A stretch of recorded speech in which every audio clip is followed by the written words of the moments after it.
So I'm now joined by Charles, who I'm going to get to introduce yourself in a second, but really quickly, we're at the Recruitment Expo today. We're conducting a few mini podcast interviews to get people's wisdom on a couple of questions that I put together. So before I hit you with some questions, Charles, you want to introduce yourself for those that may not know who you are? No worries. So I'm Charles Kiriakou. I run a coaching organisation, Charles Kiriakou Coaching. Been self-employed now for about 3 to 4 months. Been in the recruitment sector for about 10 years, doing 8 years of sales and leadership, 2 years of L&D, and just loving what I do. Let's go. Right. First question I've got for you then, because there's no way you're doing what you're doing without being really passionate about the industry. I'm extremely passionate about changing the perception of our industry, and I think one of the ways that we can move the needle on that is having better trained people. But from your perspective, if there was one thing that you could change about the recruitment industry that you feel would move the needle on changing the perception, what would that be for you? Recruitment is an unregulated industry, right? You don't need a qualification to get into recruitment. I was fortunate, I've done an apprenticeship and done a level 2 NVQ in sales, but a lot of people get into recruitment from straight out of university or whatever.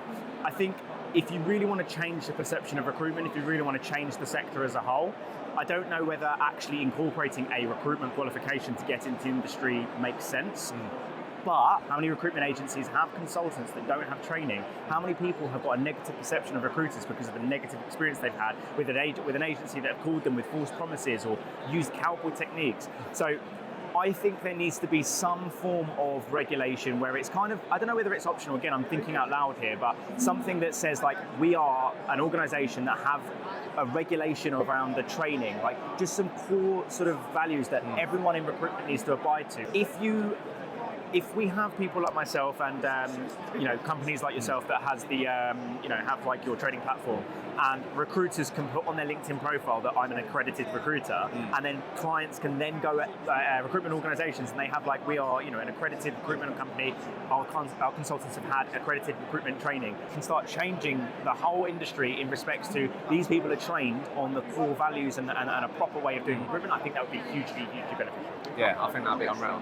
Right, so let me ask you this then. So something that you help a lot of recruiters with is something that a lot of people struggle with. So I want to get your perspective on it from a BD standpoint. So I'd love to get your take on, if I was to say to you over the last 6 or so months, what have you found to be consistently the most effective channel or way that you've seen recruiters get good at acquiring new clients? Like, what does that look like from your perspective? Yeah.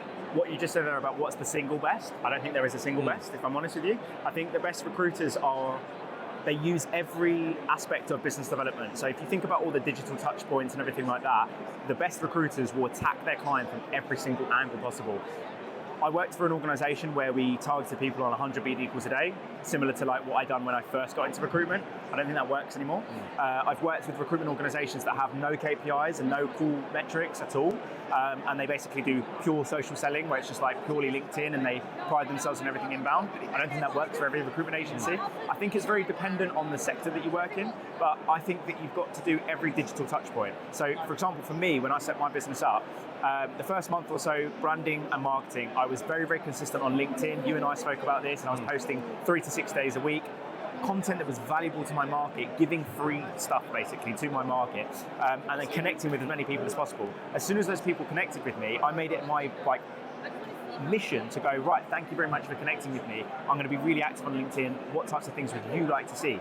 Not salesy whatsoever. As soon as they've done that, they engage with me, because no one really wants to, well, not many people want to engage with someone that's immediately selling them something, right? So then they engage a little bit, and then you tag them in the next post or whatever. Find out different exhibitions people are going to, like I'm here today, I'm meeting a lot of clients. Find out where people are based, try and meet them face to face. Networking was probably one of the biggest things possible. Offering free value, so over email, I work with Sourcewell, I put together an email campaign where I gave a lot of recruitment businesses free material and saying, look, a lot of your consultants will probably have an issue with dealing with objections. Here's an objection handling cheat sheet. Let me know how that goes. I'm happy to come in and, for a recruitment consultant's perspective, going and doing free stuff, technically you do that on a contingent basis, but from my perspective, I was doing a bit of free coaching and training, and that really, really worked. I'm kind of going around the horses here, but ultimately, you've got to do everything. You've got to master your cold calling and ask fantastic questions. You've got to network like absolute crazy. You've got to be really consistent with your branding. And one of the major things that I've noticed a lot of recruitment businesses have utilised is find unbelievable candidates, qualify the living hell out of them, and make sure that they want to work with just you, and take them to market and be strategic with what you're going to do. As you know, I can talk forever, so I'll stop there. Multi-channel approach. 100%. Yeah, basically. That is absolutely what it's about, and I couldn't agree more. And then by doing that, you can figure out what's working, what isn't, what you need to get better at. So let me ask you this then. I'm very anti no KPIs, because I feel like everyone that does say that then finishes a sentence saying, but we then have KPIs basically, but in the word in a different way.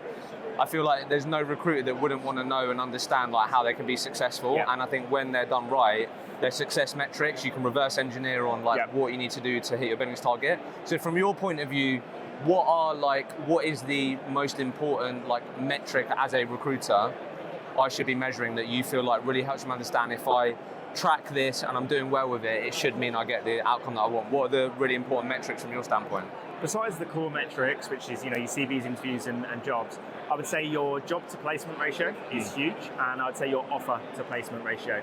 I work with a business at the moment that when I got in, their major pain point was that they've lost 40 grand's worth of business in Q1, and that was, by the way, that was start of February that I started working with them. So in basically just January, they couldn't close 40 grand's worth of business, and it turns out it's because the candidates weren't qualified correctly, right? So if we look at that and we try and reverse engineer that, we can go, okay, well, let's put some processes in place, qualify these candidates, find out the bad news, and then when we get to offer stage, we'll understand their reasons for leaving, their need and their pain points, and hopefully we're not going to have any offers drop out.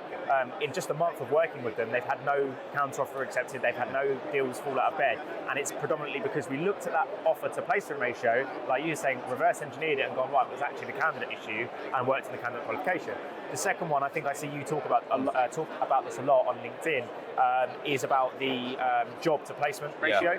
There's no point bringing on 7 jobs and getting on a PSL and they're not doing any bloody deals with them, right? I got on a PSL for a company called Olympus. They're a huge surgical organisation, medtech. I think we've done 2 deals with them over the course of 9 months. And in the end, we emailed them and said we want to be off the PSL. It turns out it's because we're working with a talent coordinator. We need to work with hiring managers. And then we looked at the companies we're working with directly with hiring managers and going, hang on a minute, we're taking 4 jobs on with them and doing 4 deals. That's solid, right. So let's round it out then. Obviously, a lot of the things that you're helping, or you found you're helping recruiters with, is the BD element. So you mentioned a few things there: multi-channel approach, these types of things, measuring the right metrics.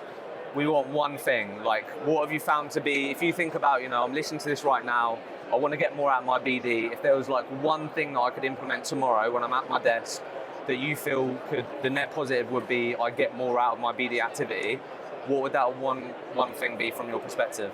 I think, okay, I'll give you something that I think I know has worked with the clients I've worked with recently. I sit down and they're all singing, all dancing, give me all the techniques, how do I do this, how do I do that? And I go, well, what's your strategy? And you know me, I'm a very simple-minded person. I don't like overly complicated stuff. And when people talk about business plan and strategy, my brain goes, whoa. How do we simplify it, right? And every single consultant I've worked with so far, when I ask them that question, they go, and they don't give me an answer. So what we've done is we basically said, right, who are your top dream clients and why? Okay, well, I want to work with startups. For me, I want to work with startups and I want to work with companies that have got really good similar values to me, they've got a good social presence, etc., etc. Cool. So I built a list of 10 of those, and there's going to be at least 2 to 3 points of contact. So if I get 10 companies with 2 to 3 points of contact that are my dream clients that may or may not be hiring, that's 30 BD calls that I can make, right? The second thing I'll do is I would then go and be strategic in terms of who's actively hiring right now. So every single candidate call I make, I want to make sure that I can get one crucial bit of information. Is your current company hiring? Who do you know in the market is hiring? Why did you leave your existing job? Who's just left your current team?